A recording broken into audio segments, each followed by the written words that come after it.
नमस्कार, मैं हूं अंजलि और आप देख रहे हैं देवी पूजक टाइम्स लाइव टीवी न्यूज। तो चलिए शुरुआत करते हैं आज की मुख्य खबर से। यूपी में मृतक आश्रितों को दूसरे विभागों में मिलेगी नौकरी। मुख्य सचिव की बैठक में बनी सहमति। मृत सरकारी कर्मचारियों के आश्रितों को दूसरे विभागों में सेवा योजित करने का सिलसिला शुरू हो गया है।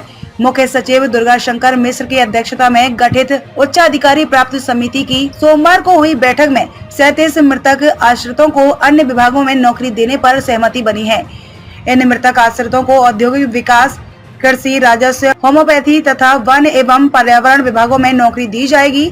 सेवा काल में राज्य कर्मचारियों के दिवंगत होने पर उनके आश्रितों को अनुकंपा के आधार पर उनकी विभाग में समूह ग या शैक्षिक अर्हता के आधार पर समूह ग की नौकरी देने की व्यवस्था है। मृतक आश्रितों को नौकरी देने में कई बार पदों की कमी रुकावट बनती है। उपयोगिता न होते हुए भी कई बार मृतक आश्रितों को नौकरी देने के लिए विभाग में अधिसंख्य पद सृजित करने पड़ते हैं। इससे विभाग टाल मटोल करते हैं। कोरोना काल के दौरान कोविड संक्रमण से बड़ी संख्या में राज्य कर्मचारियों की मृत्यु हुई है। ऐसे मृत कर्मियों के आश्रितों को सरकार की ओर से अनुकंपा के आधार पर सेवा नियोजित करने के बाद भी बड़ी संख्या में मृतक आश्रित नौकरी पाने का इंतजार कर रहे हैं।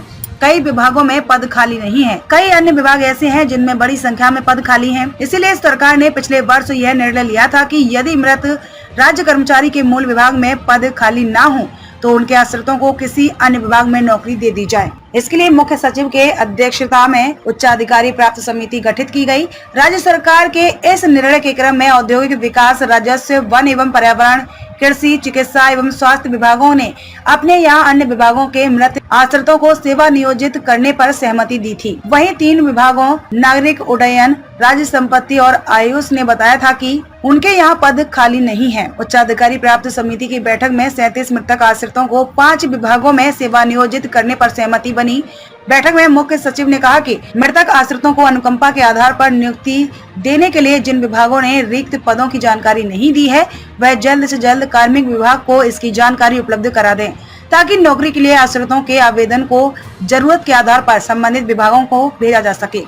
खबरों में अब तक के लिए बस इतना ही। मिलते हैं फिर ऐसी ही किसी बड़ी खबर के साथ। तब तक के लिए नमस्कार।